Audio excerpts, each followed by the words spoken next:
সুপ্রিয় শিক্ষার্থীবৃন্দ, আশা করি তোমরা সকলে ভালোই আছো। আজ আমি আইরিশ কবি উইলিয়াম বাটলার ইয়েটসের লেক আইল অব ইনিসফ্রি কবিতাটা নিয়ে আলোচনা করব। লেক আইল অব ইনিসফ্রি একটা ছোট্ট কবিতা হলেও এটি ডাব্লিউ.বি. ইয়েটসের খুবই জনপ্রিয় একটা কবিতা এবং খুবই বিখ্যাত একটা কবিতা। কবিতার নাম লেক আইল অব ইনিসফ্রি। লেক অর্থ হ্রদ বা প্রাকৃতিক জলাভূমিকে লেক বলা হয়ে থাকে। ইনিসফ্রি আয়ারল্যান্ডের একটা আইল বা দ্বীপের নাম। ছোটবেলায় ডাব্লিউ.বি. ইয়েটস এরকম দ্বীপে ঘোরাফেরা করেছেন, সেই স্মৃতি তার মনে এখনও গেঁথে রয়েছে। তিনি আবারও সেই লেক আইলে ফিরে যেতে চান, লেক আইল অব ইনিসফ্রিতে ফিরে যেতে চান। তাহলে লেক অর্থ হচ্ছে হ্রদ, আইল মানে হচ্ছে দ্বীপ, হ্রদের পাশে বা হ্রদের ভিতরে একটা দ্বীপ, আর জায়গাটার নাম হচ্ছে ইনিসফ্রি। কবি এখানে তার অতীতের দিনগুলোতে ফিরে যেতে চাচ্ছেন, এক নির্জন পরিবেশে ফিরে যেতে চাচ্ছেন। কবিতায় যাওয়ার আগে আমরা কবি সম্পর্কে আরও কিছু তথ্য জেনে নিই। উইলিয়াম বাটলার ইয়েটস জন্ম হয়েছিল 13 জুন 1865 সালে এবং মৃত্যু হয়েছিল 28 জানুয়ারি 1939 সালে। হি ওয়াজ অ্যান আইরিশ পয়েট। তিনি ছিলেন একজন আয়ারল্যান্ডের কবি, ড্রামাটিস্ট, নাট্যকার, প্রোজ রাইটার, গদ্য লেখক and one of the foremost figure এবং খুবই অগ্রগামী ব্যক্তিত্ব অফ 20th সেঞ্চুরি লিটারেচার। বিংশ শতাব্দীর যে সাহিত্য আছে এই সাহিত্যে তিনি খুবই অগ্রগণ্য একজন ব্যক্তিত্ব ছিলেন। আমরা জানি কবিগুরু রবীন্দ্রনাথ ঠাকুরের সাথে তার বন্ধুত্ব ছিল এবং রবীন্দ্রনাথ যে গীতাঞ্জলি কাব্যের জন্য নোবেল পুরস্কার পেয়েছিলেন, এটা অনুবাদে ডাব্লিউ.বি. ইয়েটস সাহায্য করেছিলেন। ডাব্লিউ.বি. ইয়েটস কে বলা হয়, তিনি একজন মডার্ন পয়েট বা আধুনিক যুগের একজন কবি।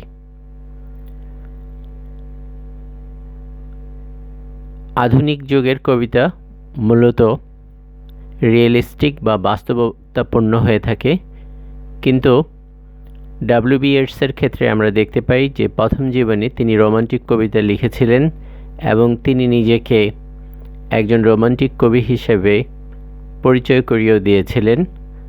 তাহলে আমরা এখন যে কবিতাটা পড়ব সেটা মূলত একটা রোমান্টিক কবিতা। আমরা জানি যে রোমান্টিক কবিতার একটা বৈশিষ্ট্য হচ্ছে নস্টালজিয়া, অতীতে ফিরে যাওয়ার প্রতি আগ্রহ, প্রকৃতির মাঝে ফিরে যাওয়ার প্রতি আগ্রহ। ডাব্লিউ.বি. ইয়েটস একটা সময় তার শৈশব আয়ারল্যান্ডে কাটিয়েছিলেন। ইনিসফ্রি নামক জায়গায় একটা দ্বীপ তার স্মৃতিতে এখনও রয়ে গিয়েছে। এখন তিনি ইংল্যান্ডে থাকেন, লন্ডনে থাকেন, কিন্তু লন্ডনের ব্যস্ত জীবনে থাকতে থাকতে তিনি ক্লান্ত হয়ে গিয়েছেন। তিনি আবারও সেই পুরনো দ্বীপ ইনিসফ্রিতে ফিরে যান। সেই ফিরে যাওয়ার আকাঙ্ক্ষা এই কবিতার মধ্যে ব্যক্ত হয়েছে। কবিতার মধ্যে 3টা স্ট্যাঞ্জা রয়েছে এবং প্রতিটা স্ট্যাঞ্জার মধ্যে 4টা করে লাইন রয়েছে। আমরা এখন প্রথম স্ট্যাঞ্জাটা পড়ি। I'll rise and go now and go to Innisfree. আমি উঠব এবং এখনই যাব। হতে পারে যে আমি ঘুম থেকে উঠব, ওঠার পরেই যাব। হতে পারে যে আমি বসে আছি, আমি উঠব এবং এখনই চলে যাব। গো টু ইনিসফ্রি, সেই ইনিসফ্রির দ্বীপে চলে যাব, যে দ্বীপের চারপাশে রয়েছে বিশাল হ্রদ, হ্রদের মাঝখানে একটা নির্জন দ্বীপ। And a small cabin build দেয়ার, সেখানে গিয়ে আমি থাকবো, থাকার জন্য ছোট্ট একটা ক্যাবিন, একটা ঘর নির্মাণ করব। Of clay and water made, আর আমি যে ঘরটা তৈরি করব এটা ক্লে, কাদামাটি এবং ওয়াটার দিয়ে তৈরি হবে। ওয়াটল অর্থ স্টিক, লাঠি, ব্রাঞ্চেস গাছের ডাল, রড বা এই জাতীয় জিনিস। প্রকৃতির মাঝে সেখানে তো রড খুঁজে পাওয়া যাবে না, পাইপ খুঁজে পাওয়া যাবে না। আমরা ধরেই নিতে পারি যে কবি এখানে নলখাগড়া অথবা হতে পারে গাছের ডাল, এগুলো দিয়েই তিনি একটা ক্যাবিন নির্মাণ করবেন কাদার সাহায্য নিয়ে। 9 bean rows will I have there? সেখানে আমি শিম গাছ রোপণ করব আমার টিকে থাকার জন্য বা খাওয়ার জন্য। আমার 9 সারি শিম গাছ থাকবে। 9 bean rows, শিমের সারি থাকবে। A hive for the honey bee, আমার তো মধুরও প্রয়োজন পড়বে, এই জন্য আমি সেখানে মৌমাছি নিয়ে যাব অথবা মৌমাছির বাক্স নিয়ে যাব, সেখানে আমি মধুর চাষ করব। হাইভ অর্থ মৌচাক। A hive for the honey bee, মধুদানকারী মধুদের জন্য আমি সেখানে হাইভ মৌচাকও নিয়ে যাব। And live alone in the bee loud glade, এবং আমি সেখানে গিয়ে বসবাস করব সম্পূর্ণ একাকী। জায়গাটা অত্যন্ত চমৎকার, মৌমাছির গুঞ্জনে মুখরিত। এখানে গ্লেড শব্দ রয়েছে, গ্লেড হচ্ছে বনের মধ্যে একটা পরিষ্কার জায়গা। ওকে, তাহলে কবি যে জায়গায় যাবেন, যে দ্বীপে যাবেন, সেখানে গাছপালায় ভরা, মাঝখানে একটু ফাঁকা জায়গা রয়েছে। তিনি বলেছেন সেখানেই আমি আমার বাড়ি তৈরি করব, আমার ঘর তৈরি করব এবং সেখানে থাকব। সেখানে আমি মৌমাছির গুঞ্জন শুনব। এরপর আমরা সেকেন্ড স্ট্যাঞ্জা, দ্বিতীয় প্যারায় চলে যাই। And I shall have some peace there, এবং সেখানে গিয়ে আমি কিছু শান্তি পাব। For peace comes dropping slow, কারণ শান্তি এমন একটা জিনিস যেটা বৃষ্টির মতো, কুয়াশার মতো ড্রপিং ফুটায় ফুটায় পড়ে, স্লো ধীরে ধীরে ধীরে। Dropping from the veil of morning, veil মানে চাদর, সকালের যে কুয়াশার চাদর রয়েছে, সকালের কুয়াশার চাদর থেকে ফোটায় ফোটায় শান্তি পড়ে। To where the cricket sings, আমি যেখানে বাস করব দ্বীপের মধ্যে, সেখানে ক্রিকেট, ঘাস পোকারা বা ঝিঝি পোকারা সেখানে গান গাইবে। তাহলে কবি বলছেন যে শহরের মধ্যে শান্তি নেই, শান্তি পেতে হলে প্রকৃতির মাঝে নির্জন স্থানে গিয়ে বসবাস করতে হবে।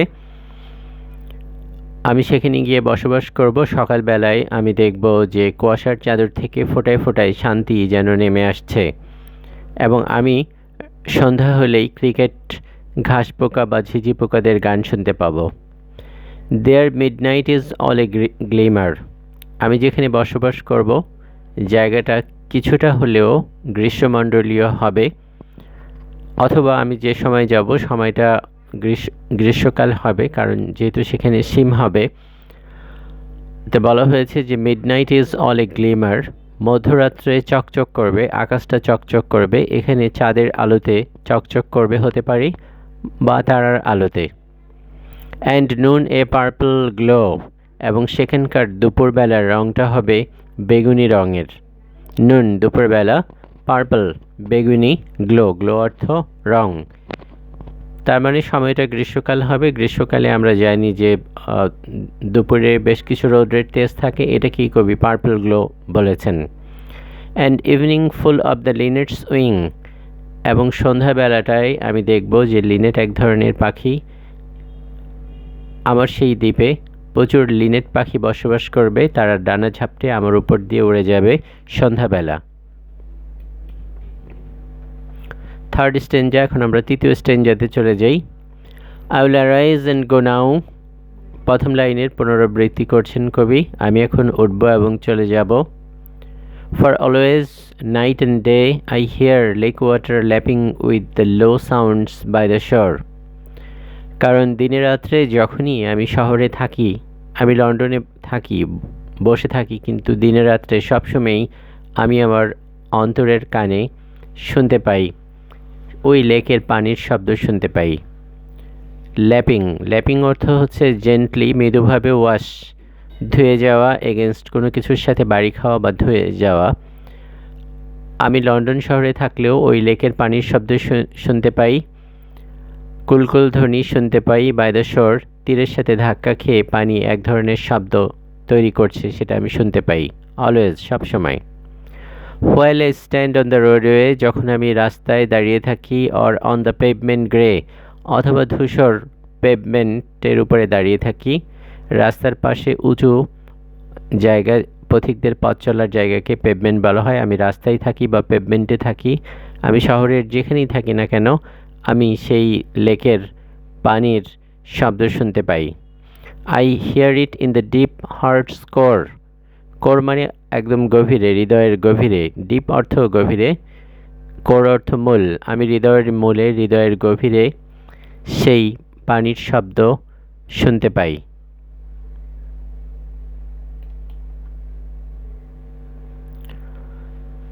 তাহলে খুব ছোট্ট একটা কবিতা ছিল। কবি এখানে তার লঙ্গিং, তার আকাঙ্ক্ষা ব্যক্ত করেছেন ইনিসফ্রি দ্বীপে গিয়ে নির্জন পরিবেশে বসবাসের আকাঙ্ক্ষা তিনি ব্যক্ত করেছেন। তাহলে আমরা যদি কবিতার সামারি বলি বা থিম অফ দ্য পয়েম, কবিতার বিষয়বস্তু বলি, আমরা বলতে পারি যে W B. Yeats wishes to live the hectic city life of London. Hectic মানে ব্যস্ততায় ভরা লন্ডনের শহরের যে জীবন, এটা তিনি পরিত্যাগ করতে চান। অ্যান্ড স্কেপ টু ইনিসফ্রি, এবং ইনিসফ্রি দ্বীপে পালিয়ে যেতে চান। এ পারফেক্ট লিটল আইল্যান্ড, এটা হচ্ছে একটা নিখুঁত ছোট্ট দ্বীপ। Off the coast of Ireland, আয়ারল্যান্ডের কোস্ট উপকূল থেকে একটু দূরে। He longs for the peace and tranquillity of the place, তিনি আকাঙ্ক্ষা করছেন ওই স্থানের শান্তি, পিস শান্তি, ট্রাঙ্কুইলিটি মানে প্রশান্তি, অফ দ্য প্লেস ওই জায়গার নির্জনতা। Where he spent a lot of time as a boy, বাল্যকালে তিনি প্রচুর সময় সেখানে কাটিয়েছিলেন। Here the poet implies that there is no peace in London, এখানে কবি ইমপ্লাই আরোপ করেছেন, বোঝাতে চেয়েছেন যে লন্ডন শহরে কোনো শান্তি নেই। এই যে প্রকৃতির প্রতি ফিরে যাওয়া, এটা হচ্ছে একটা খুবই উল্লেখযোগ্য রোমান্টিক বৈশিষ্ট্য। তাহলে আমরা বলতে পারি যে কবিতাটা মূলত রোমান্টিক ধাঁচে লেখা হয়েছে। সকলকে ধন্যবাদ আমার সাথে থাকার জন্য।